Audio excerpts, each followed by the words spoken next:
Bienvenidos a Milenio Mercados en Perspectiva, aquí como todas las semanas con el licenciado Jorge Gordillo, director de estudios económicos de Cibanco, y su servidor Manuel Somoza para platicar de temas económico-financieros en México y en el mundo. Esta fue una semana verdaderamente atípica. Las mejores noticias vienen de Asia y vean ustedes los resultados de las bolsas. En Japón, el Nikkei subió 7.2% en la semana, con lo cual llega a un rendimiento acumulado en yenes del 19.02. Es uno de los más productivos en el mundo en este momento. Pero la sorpresa más grande la dio China. El Shanghai Composite, que estaba en números rojos, en esta semana se incrementó 15.7%, con lo cual el resultado anual ya es positivo en 7.94. Yo hacía muchísimo tiempo que no veía un incremento en un índice de este tamaño en una sola semana. Después también Europa bastante bien. El Eurostock 600 subió 2.53 para llevar en euros el resultado enero prácticamente finales de septiembre al 10.8%. El Dow Jones tuvo un incremento mucho más modesto de 0.78, pero acumula en el año en dólares el 12.47. El Standard & Poor's también tuvo un incremento de 0.84 para acumular en el año 20.56. Este es récord histórico para el Standard & Poor's. Y luego tenemos Nasdaq con un buen resultado en la semana de 1.43 y un incremento de 21.7 de enero a finales de septiembre. La Bolsa Mexicana de Valores también tuvo una buena semana con un incremento del 2.98%. Sin embargo, todavía nuestro IPC está en números rojos en el acumulado enero finales de septiembre. El peso contra el dólar estuvo, bueno, pues se devaluó el peso, nos fuimos de 19.41 la semana anterior a cerrar en niveles de 19.64. El euro se revaluó con respecto al dólar y está en 1.12. También es una de las cifras más altas que hemos visto para el euro.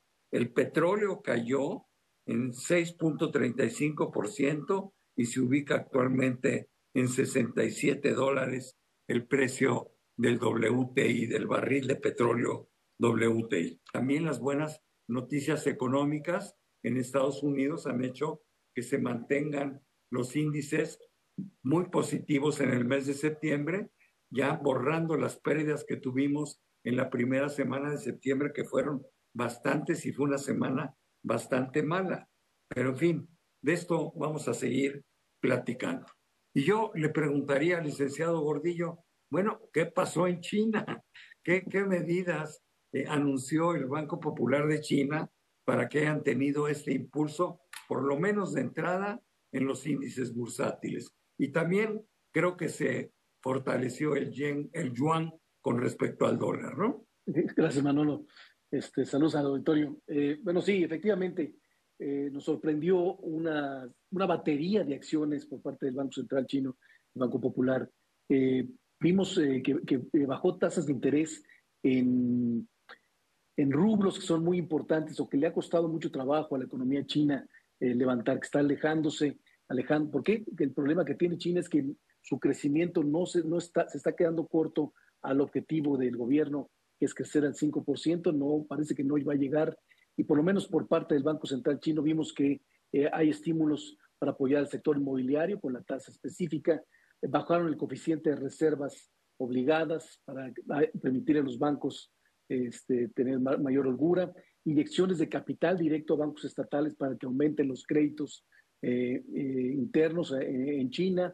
Incluso vimos al Partido Populista mandar mensajes de que los estímulos continuarán y que es posible incluso ver estímulos fiscales que son indispensables para poder poder reanimar esta economía china que no ha podido reactivarse del todo después del COVID, el mundo se reconfiguró, está cambiando sus plantas industriales y China en su búsqueda por volver a tener hegemonía como lo tenía antes de la pandemia, pues está teniendo problemas internos y le ha costado mucho trabajo hacerlo. Este es un intento de mejora, creemos que tiene que ser más profundo los cambios, pero bueno, al mercado financiero definitivamente le fue muy favorable, muy gustoso este tipo de estímulos.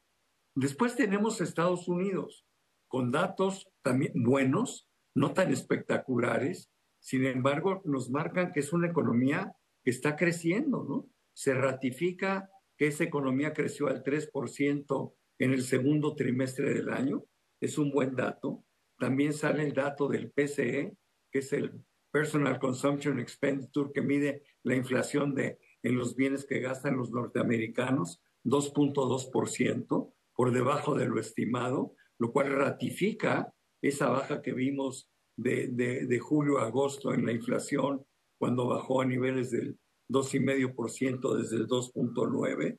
También vemos que el empleo, pues sí, está creciendo en forma más lenta, pero en las solicitudes semanales de ayuda para desempleo, estas bajaron un poquito, lo cual quiere decir que el empleo tampoco está tan de cabeza, ¿no? Y bueno, tenemos otra serie de informaciones que van en el mismo sentido. Parece ser, por lo menos hasta ahorita, que la decisión de la Reserva Federal de bajar medio punto la tasa fue buena, en primer lugar, y en segundo lugar, que existe todavía la posibilidad real de que esa economía tenga un aterrizaje suave. No, es muy importante porque para el mercado estamos en el mejor de los mundos, porque efectivamente la Reserva Federal decidió bajar 50 puntos base la semana pasada su tasa de interés, mucho más agresivo de como lo hubiéramos previsto o como lo que nos venía comentando la Reserva Federal antes, y de alguna manera nos quedó un cierto sentimiento de que, bueno, ¿qué están viendo?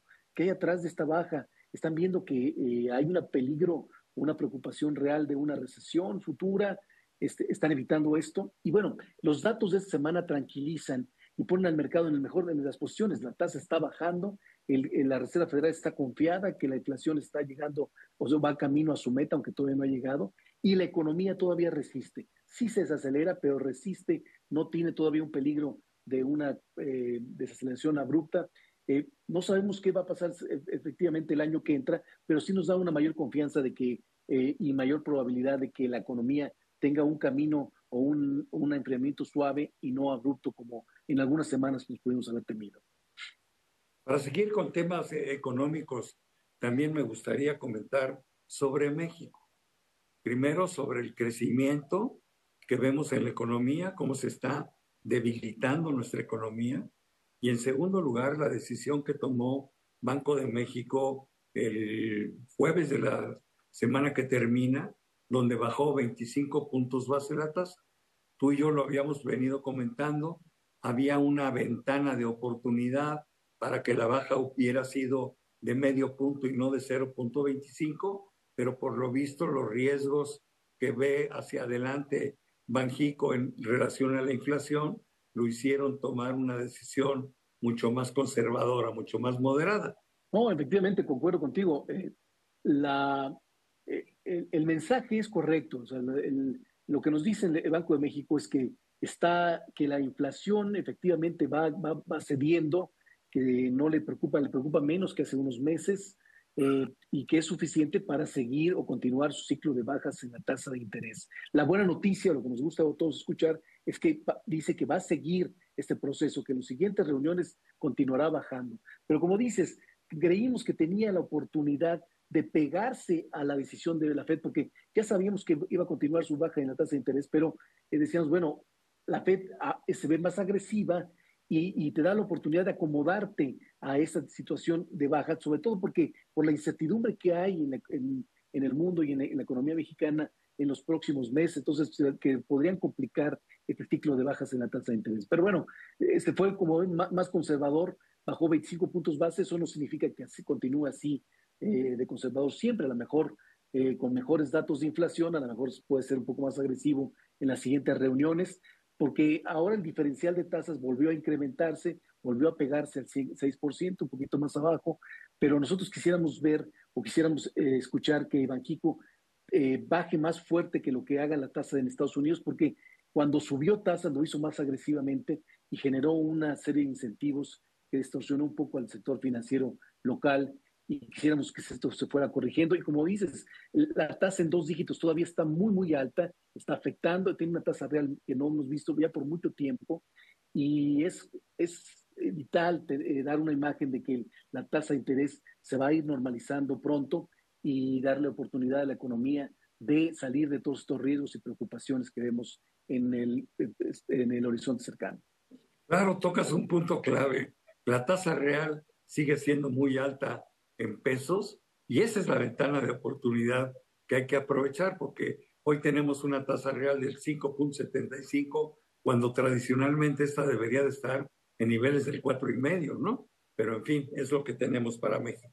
Terminemos el programa con un comentario, ya no es de carácter económico, sino de carácter de la geopolítica, y sí, estamos preocupados todos por el conflicto en Medio Oriente, que en lugar de parecer que va a terminar, se está complicando cada vez más. Ahora ya no es solo Hamas, sino también está Hezbollah peleando en Israel metiéndose al Líbano, en fin, la veo muy complicada.